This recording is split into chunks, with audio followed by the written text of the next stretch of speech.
सोलापुरात कौटुंबिक वादातून पतीनं पत्नीला पेट्रोल टाकून पेटवल्याची धक्कादायक घटना घडली आहे। 6 दिवसांच्या उपचारानंतर या महिलेचा मृत्यू झालाय। 15 एप्रिल रोजी रात्री पती फैजान शेख यांना आपल्या पत्नीला पेट्रोल टाकून पेटवल्याची माहिती मिळते। या प्रकरणात आरोपी पतीला आधीच अटक करण्यात आली असून त्याच्यावर आता हत्येचा गुन्हा दाखल केला जाणार आहे। रायगडच्या माणगावमध्ये ओमकार रेसिडेन्सीमधली एका 22 वर्षीय तरुणीची हत्या करून मुख्य आरोपी मागील 3 दिवसांपासून फरार आहे। फरार आरोपीला पकडण्यासाठी रायगड पोलिसांच्या 4 तुकड्या वेगवेगळ्या भागात तैनात करण्यात आल्यात। अद्यापही फरार आरोपी पोलिसांच्या हाती लागत नसल्याने पोलिसांसमोर आरोपीला पकडण्यासाठी मोठं आव्हान उभं राहिलंय। मृत तरुणी आणि आरोपी यांच्यात मागील काही दिवसांपासून प्रेमसंबंध जुळले असल्याचं कळतंय। तरुणीची हत्या करण्यामागचं कारण अद्यापही पोलिसांच्या कळू शकलेले नाहीये। पोलिसांना आरोपीची ओळख पटली असून लवकरच आरोपी ताब्यात घेऊ असा विश्वास उपविभागीय पोलीस अधिकारी शंकर काळे यांनी व्यक्त केला आहे। ओबीसी नेते लक्ष्मण आके यांना सोलापूरच्या माढ्यातील अंजनगाव खेलोबा प्रकरणात अटकपूर्व जामीन मंजूर झालाय। माढा तालुक्यातील खेलोबा मंदिर परिसरातील जागेच्या वादातून मोजणी दरम्यान अधिकाऱ्यांशी धक्काबुक्की केल्याचा आरोप हाके यांच्यावर होता। या प्रकरणी माढा पोलीस ठाण्यात विविध कलमांखाली गुन्हा दाखल झाला होता। दरम्यान काही दिवसांआधी अंजनगाव खेलोबा येथे छत्रपती शिवाजी महाराजांच्या पुतळ्याच्या जागेवरून वाद झालेला होता। या प्रकरणी हाकेंना जामीन मंजूर झालाय। भंडारा जिल्ह्यात वाढत्या उष्णतेच्या पार्श्वभूमीवर प्रशासनानं महत्त्वाचा निर्णय घेतलाय। जिल्ह्यातील तापमान 42 अंशांवर पोहोचल्यानं सर्व शाळा आता सकाळी 7 ते 10 या वेळेतच भरवण्याचे आदेश जिल्हाधिकारी सावंत कुमार यांनी दिलेत। या निर्णयामुळे विद्यार्थ्यांना प्रखर उन्हापासून काहीसा दिलासा मिळणार आहे। अंगणवाडीपासून ते माध्यमिक आणि उच्च माध्यमिक शाळांपर्यंत सर्वांना हे आदेश लागू असतील। विद्यार्थ्यांच्या आरोग्याचा विचार करून हा निर्णय घेण्यात आला आहे। बुलढाणा जिल्ह्यात लग्न जुळत नसल्यानं 5 दिवसात 2 तरुणांनी गळफास घेऊन आत्महत्या केल्या आणि यामुळे गावात खळबळ उडालेली आहे। संग्रामपूर तालुक्यात हरीश वानखेडे यानं घरात गळफास घेत जीवन संपवले। हरीश हा भूमिहीन असून अत्यंत गरीब कुटुंबातला होता।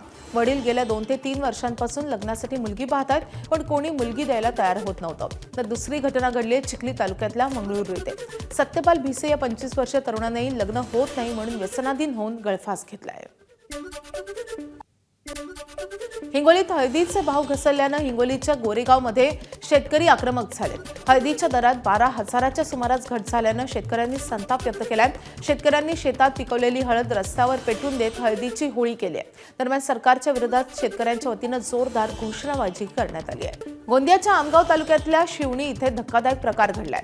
वाढदिवसाच्या कार्यक्रमासाठी मामाच्या घरी आलेल्या बाचीने सुमारे 2 लाख रुपयांचे सोन्याचे दागिने लंपास केले। संधी साधून तिने हे दागिने बॅगमध्ये टाकलेत आणि ती पसार झाल्याचं तक्रारीत नमूद करण्यात आलंय। आणि त्यानंतर कारवाईच्या भीतीनं बाचीनं काही दागिने शौचालयात टाकले तर काही तलावात लपून ठेवल्याचं तपासात उघड झालंय। पोलिसांनी सर्व दागिने जप्त केले असून पुढील तपास सुरू आहे। छत्रपती संभाजीनगरच्या मोती कारंजा परिसरात महापालिकेनं मोठी कारवाई केली आहे। 3 गोडाऊनमध्ये करण्यात आलेल्या तपासणीत सुमारे 2 टन कमी मायक्रॉन असलेल्या कॅरीबॅग जप्त करण्यात आल्या। या गोडाऊनमधून किरकोळ विक्रेत्यांना बंदी असलेल्या कॅरीबॅगची विक्री केली जात असल्याचं समोर आलंय। महापालिका कर्मचाऱ्यांनी कारवाई करत सर्व कॅरीबॅग जप्त केल्या असून पुढील कारवाई सुरू आहे। रत्नागिरीच्या लोटे एमआयडीसीत खळबळ उडाली आहे। पिण्याच्या पाण्यात केमिकल मिसळल्याचा गंभीर प्रकार समोर आलाय। सुप्रिया लाईफ सायन्सेस या कंपनीचे केमिकलयुक्त सांडपाणी थेट पिण्याच्या पाण्याच्या पाईपलाईनमध्ये मिसळलं जात आहे। सकाळपासूनच घराघरातील नळांमधून दूषित रासायनिक वास असलेलं पाणी येऊ लागल्यानं खळबळ निर्माण झाली। हे पाणी पिऊन अनेक ग्रामस्थांना उलट्या, मळमळ आणि चक्कर येण्याचा त्रास सुरू झाला। यात लहान मुलं आणि वृद्धांचाही समावेश होता। सुमारे 8 ते 10 जणांना तातडीनं लोटे येथील शासकीय रुग्णालयात दाखल करण्यात आले। काही रुग्णांची प्रकृती चिंताजनक आहे। एमआयडीसी प्रशासन आणि कंपनीच्या निष्काळजीपणावर ग्रामस्थांनी संताप व्यक्त केला आहे। यवतमाळच्या बाभुळगाव तालुक्यातल्या सावर गावात मुस्लिम समाजाला गंभीर समस्यांचा सामना करावा लागतोय।